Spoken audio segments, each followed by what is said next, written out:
దేశవ్యాప్తంగా ప్రజల దృష్టిని ఆకర్షించిన కాంగ్రెస్ నేత రాహుల్ గాంధీ భారత జోడో యాత్ర ముగిసింది. శ్రీనగర్లోని ముగింపు సభ నిర్వహిస్తూ ఉన్నారు. ఈ సభకు దేశంలోని 21 ప్రతిపక్ష పార్టీల నేతలను ఆహ్వానించారు. వీటిలో 12 పార్టీల నేతలు హాజరయ్యే అవకాశం ఉందని కాంగ్రెస్ పార్టీ వర్గాలు తెలిపాయి. తాను చేపట్టిన భారత జోడో యాత్ర దక్షిణాది నుండి ఉత్తరాది వరకు జాతీయ స్థాయి ప్రభావాన్ని సృష్టించిందని రాహుల్ గాంధీ తెలిపారు. కొన్ని విభేదాలు ఉన్న ప్రతిపక్షాలన్నీ ఆర్ఎస్ఎస్, బీజేపీని ఎదుర్కొనేందుకు ఏకమవుతాయని రాహుల్ అన్నారు.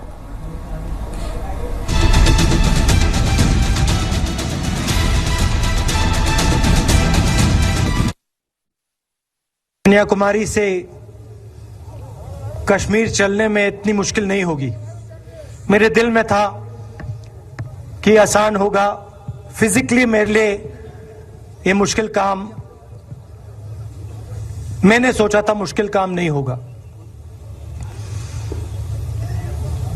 शायद मैं काफी वर्जिश करता हूं, थोड़ा सा अहंकार आ गया जैसे आ जाता है.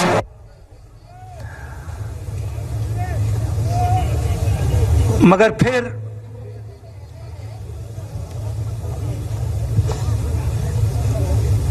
बात बदल गई. जब मैं छोटा था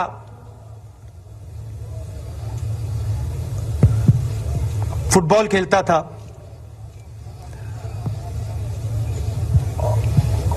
और कॉलेज में जब मैं फुटबॉल खेल रहा था, एक बार मुझे बहुत जोरों से घुटने में इंजरी हुई थी.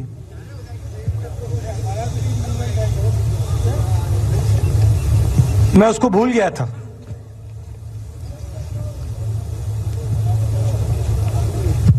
घुटने में दर्द नहीं होता था, भूल गया था उसको. दर्द गायब हो गया था. मगर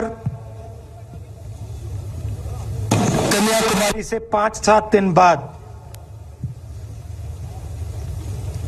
घुटने में प्रॉब्लम आई और जबरदस्त प्रॉब्लम आई. पूरा अहंकार उतर गया और मैं सोचने लगा क्या मैं ये जो 3500 किलोमीटर हैं, क्या मैं इनको चल पाऊंगा या नहीं. तो जो मैंने सोचा था आसान काम होगा, वो काफी मुश्किल हो गया. मगर फिर मैंने किसी ना किसी तरीके से ये काम पूरा कर दिया. बहुत कुछ सीखने को मिला, बहुत कुछ सीखने को मिला. मैं आपको बोलूं तो दर्द सहना पड़ा काफी, मगर सह लिया. रास्ते में एक दिन मुझे दर्द हो रहा था, काफी दर्द हो रहा था और मैं सोच रहा था 6-7 घंटे और चलने हैं. और उस दिन मुझे लग रहा था कि आज मुश्किल है. और एक छोटी सी बच्ची आई, दौड़ती हुई आई मेरे पास और मुझे कहती है कि मैंने तुम्हारे लिए कुछ लिखा है, मगर तुम अभी मत पढ़ो, इसको बाद में पढ़ना.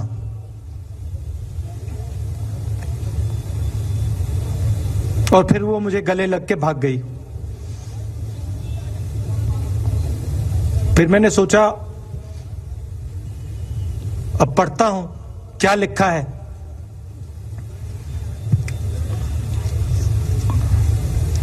तो उसने लिखा था कि मुझे दिख रहा है कि आपके घुटने में दर्द है, क्योंकि आप जब उस पैर पे वजन डालते हो तो आपके चेहरे पे दिखता है कि दर्द है. मगर मैं आपको बताना चाहती हूं कि मैं आपके साथ कन्याकुमारी नहीं चल सकती हूं क्योंकि मेरे माता पिता नहीं चलने दे रहे हैं, मगर मैं दिल में आपके साथ, आपके साइड में चल रही हूं, क्योंकि मैं जानती हूं कि आप अपने लिए नहीं चल रहे हो, आप मेरे लिए चल रहे हो और आप मेरे भविष्य के लिए चल रहे हो। और उसी सेकंड में, पता नहीं अजीब सी बात है, उसी सेकंड मेरा दर्द उस दिन के लिए गायब हो गया। दूसरी बात, मैं चल रहा था और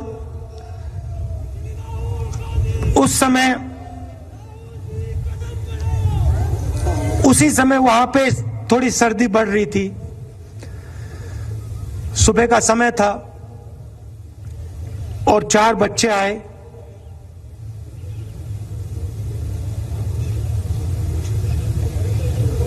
पता नहीं कहना चाहिए या नहीं।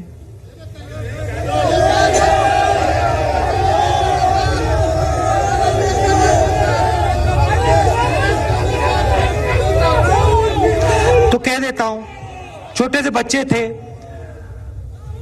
भिखारी थे, भीख मांगते थे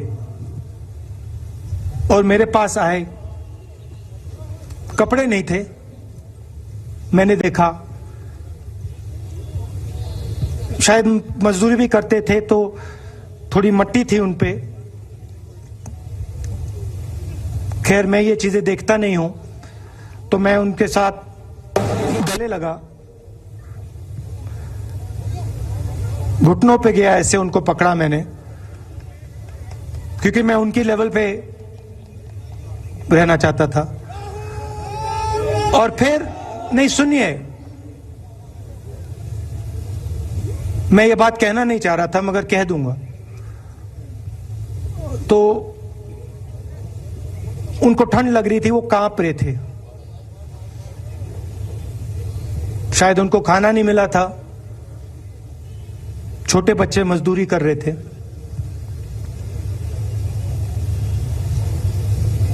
तो मैंने सोचा कि अब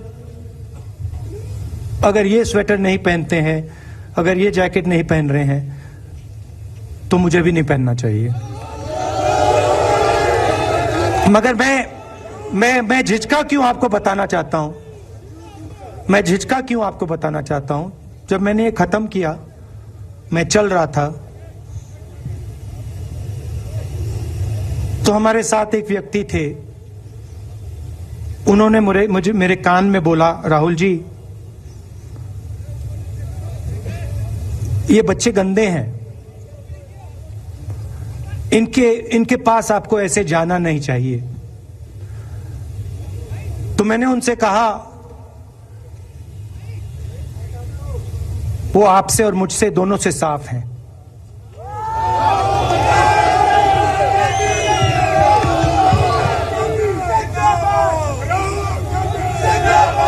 तो देश में कभी कभी ये विचारधारा दिखाई दे जाती है। दूसरी बात आपको बता देता हूं, शायद लोगों को अच्छी ना लगे। जब मैं चल रहा था, आपने देखा होगा कि बहुत सारी महिलाएं रो रही थी। आपने देखा? आपको मालूम है क्यों रो रही थी? नहीं, उसमें से बहुत सारी महिलाएं इमोशनल थी, मुझसे मिलकर रो रही थी। मगर उसमें बहुत सारी ऐसी भी महिलाएं थी जिन्होंने मुझे बोला कि उनके साथ बलात्कार हुआ है, उनको किसी ने मोलेस्ट किया है, उनके किसी रिश्तेदार ने उनको मोलेस्ट किया है। और जब मैं उनसे बोलता था, बहन मैं पुलिस को बताऊं, तो मुझे कहती थी, राहुल जी पुलिस को मत बताइए, हम चाहते हैं कि आपको यह बात मालूम हो, मगर पुलिस को मत बताइए, हमारा और भी नुकसान हो जाएगा। तो ये हमारी देश की सच्चाई है। ऐसी बहुत सारी और मैं कहानियां आपको बता सकता हूं।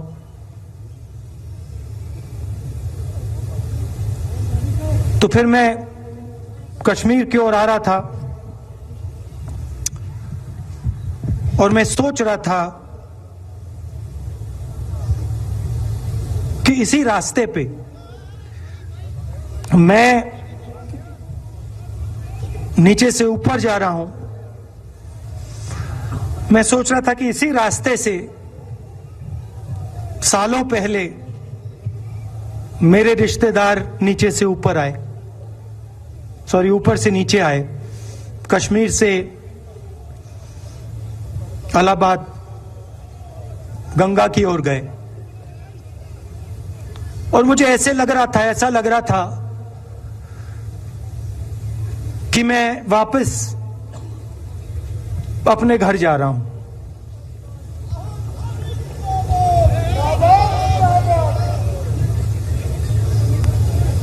घर मेरे लिए जब से मैं छोटा था, मैं सरकारी घरों में रहा हूं, मेरा अपना घर नहीं है। तो मेरे लिए घर, जिसको जो स्ट्रक्चर होता है, उसको मैंने कभी घर नहीं माना। वो मेरे लिए, मैं कहीं भी रह लूं, वो एक इमारत होती है, वो घर नहीं होता है। घर मेरे लिए एक सोच है, एक जीने का तरीका है, एक सोचने का तरीका है।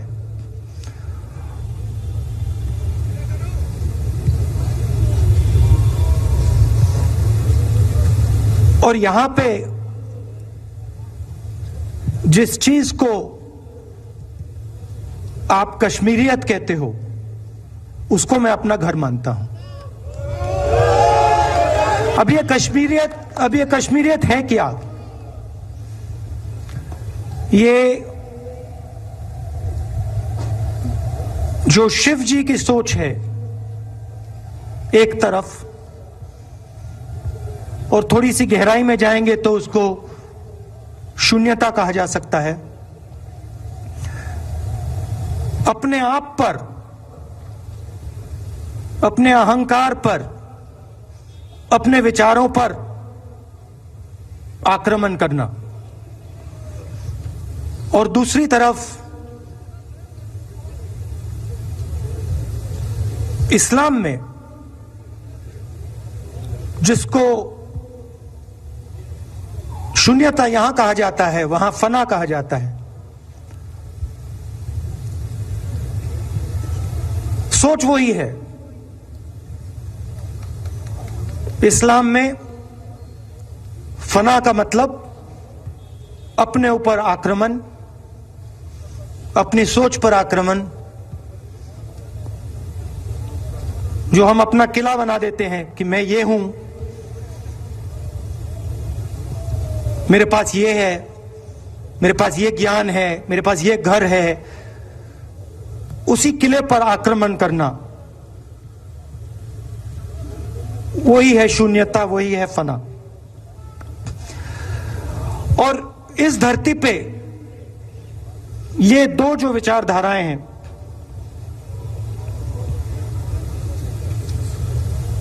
इनका एक बहुत गहरा रिश्ता है, और ये सालों से रिश्ता है,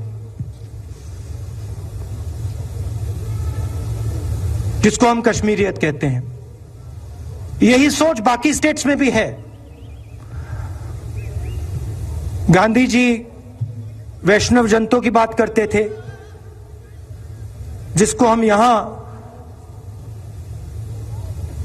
शून्यता, फना कहते हैं, उसको गुजरात में वैष्णव जनतो कहा जाता है।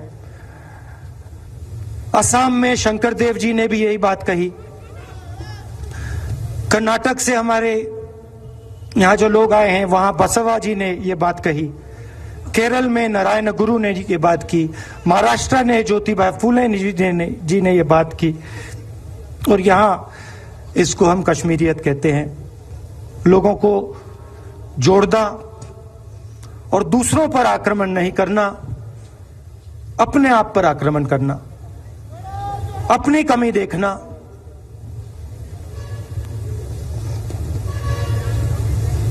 मैंने आपको कहा कि मेरा परिवार कश्मीर से गंगा की ओर गया था। इलाहाबाद संगम के बिल्कुल किनारे वहां पास में हमारा घर है।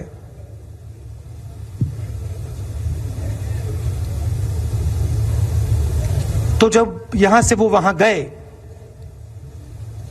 उन्होंने कश्मीरियत की जो सोच थी उसको गंगा में डाला था, गंगा में ले गए उस सोच को और उत्तर प्रदेश में उस सोच को फैलाया था, जिसको उत्तर प्रदेश में गंगा जमुना तहजीब कहा जाता है।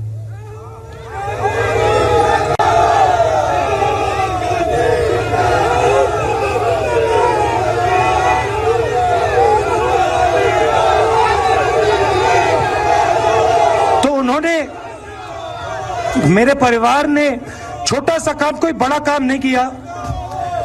जो आपने उनको सिखाया, जो जम्मू कश्मीर के लोगों ने उनको सिखाया, लद्दाख के लोगों ने सिखाया, क्योंकि उसमें बौद्ध धर्म भी है, उनके पास भी वही सोच, शून्यता की सोच उधर भी है।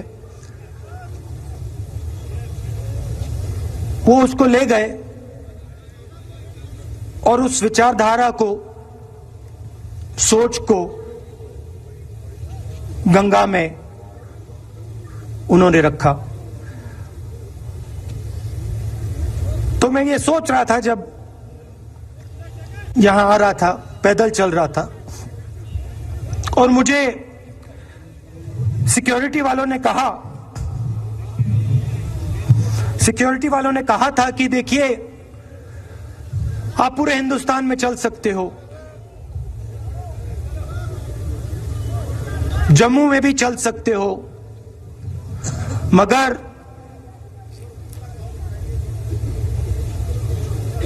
आखिरी जो 4 दिन हैं कश्मीर में, आपको गाड़ी से जाना चाहिए।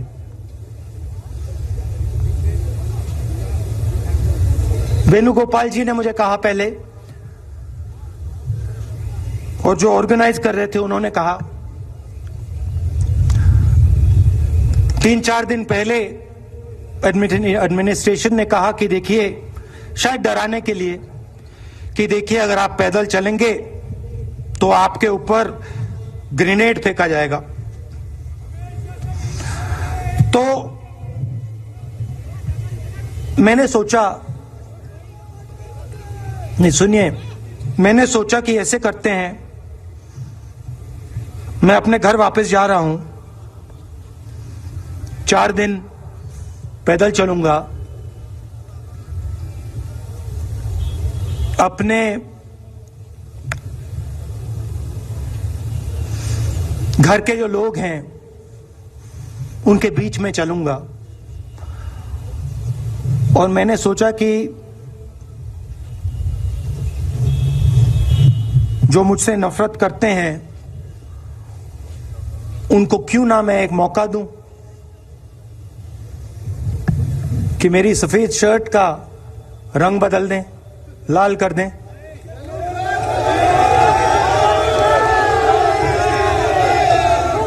क्योंकि मेरे परिवार ने मुझे सिखाया है, गांधी जी ने मुझे सिखाया है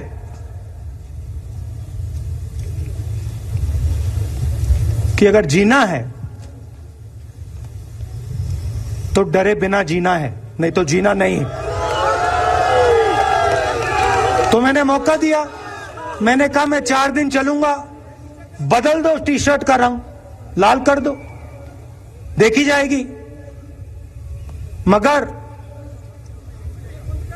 जो मैंने सोचा था वही हुआ। जम्मू कश्मीर के लोगों ने मुझे हैंड ग्रेनेड नहीं दिया, अपने दिल खोलकर प्यार दिया, गले लगे।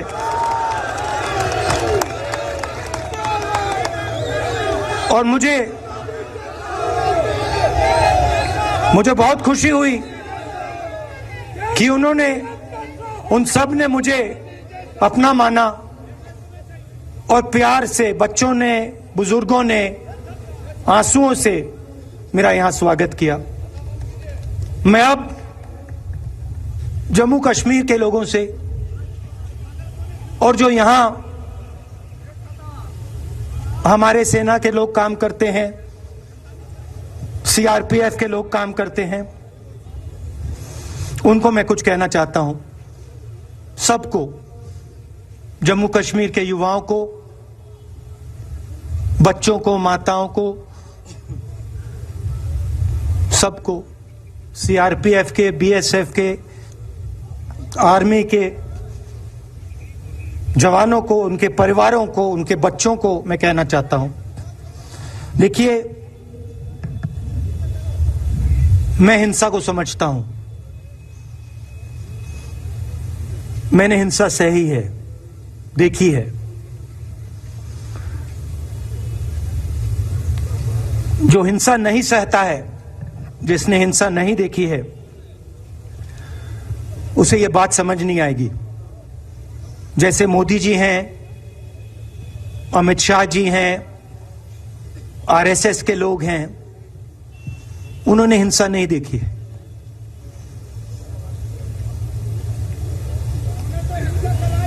डरते हैं, नहीं डरते हैं, देखिए डरते हैं। यहां पे हम 4 दिन पैदल चले, मैं आपको गारंटी देके कह सकता हूं कि बीजेपी का कोई नेता ऐसे नहीं चल सकता है। और इसलिए नहीं क्योंकि जम्मू कश्मीर के लोग, इसलिए नहीं क्योंकि जम्मू कश्मीर के लोग उनको चलने नहीं देंगे, इसलिए क्योंकि वो डरते हैं। खैर, मैं अपने जम्मू कश्मीर के लोगों को, युवाओं को, बुजुर्गों को और आर्मी के लोगों को, सीआरपीएफ, बीएसएफ लोगों को थोड़ा सा बताना चाहता हूं। देखिए, मैं जब 14 साल का था, स्कूल में था, सुबह ज्योग्राफी की क्लास में था, मैं पढ़ रहा था, सामने बैठा था और मेरी एक टीचर आई, अंदर आई और उसने कहा, राहुल तुम्हें प्रिंसिपल बुला रहा है। मैं बदमाश था, बहुत बदमाश था। जब छोटा था, बहन से पूछ सकते हो क्या क्या करता था मैं, अभी भी करता हूं।